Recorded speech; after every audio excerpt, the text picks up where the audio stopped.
The abundant life that Christ promised us is ours to experience now, but not until we have the sense of Christ as our imagination can we experience it. The mystery hid from the ages, Christ in you, the hope of glory. Colossians 1:26-27 is your imagination. This is the mystery which I am ever striving to realize more keenly myself and to urge upon others.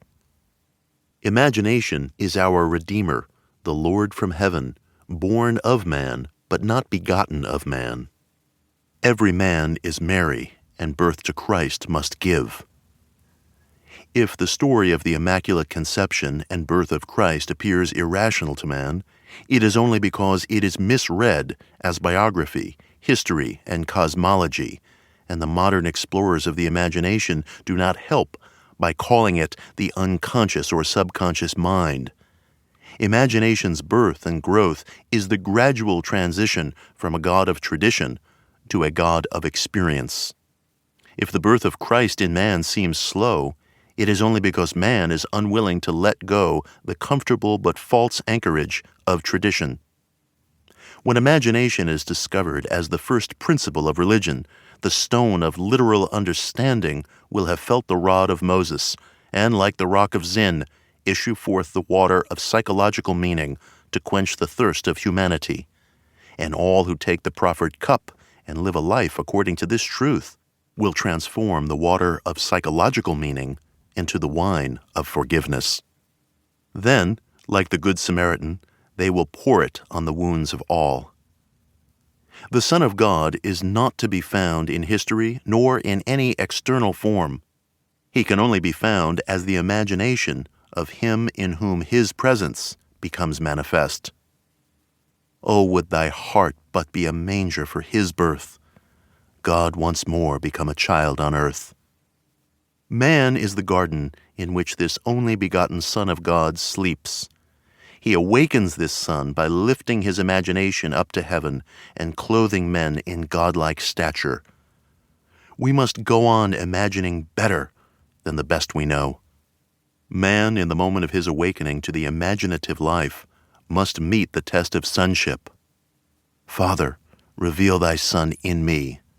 And it pleased God to reveal his Son in me. Galatians 1:15-16. The supreme test of sonship is the forgiveness of sin. The test that your imagination is Christ Jesus, the Son of God, is your ability to forgive sin. Sin means missing one's mark in life, falling short of one's ideal, failing to achieve one's aim. Forgiveness means identification of man with his ideal or aim in life. This is the work of awakened imagination, the supreme work, for it tests man's ability to enter into and partake of the nature of his opposite. Let the weak man say, I am strong. Joel 3:10. Reasonably, this is impossible. Only awakened imagination can enter into and partake of the nature of its opposite. This conception of Jesus Christ as human imagination raises these fundamental questions. Is imagination a power sufficient not merely to enable me to assume that I am strong, but is it also of itself capable of executing the idea? Suppose that I desire to be in some other place or situation. Could I, by imagining myself into such a state and place, bring about their physical realization? Suppose I could not afford the journey, and suppose my present social and financial status oppose the idea that I want to realize. Would imagination be sufficient of itself to incarnate these desires? Does imagination comprehend reason? By reason, I mean deductions from the observations of the senses. Does it recognize the external world of facts? In the practical way of everyday life, is imagination a complete guide to behavior? Suppose I am capable of acting with continuous imagination, that is, suppose I am capable of sustaining the feeling of my wish fulfilled, will my assumption harden into fact?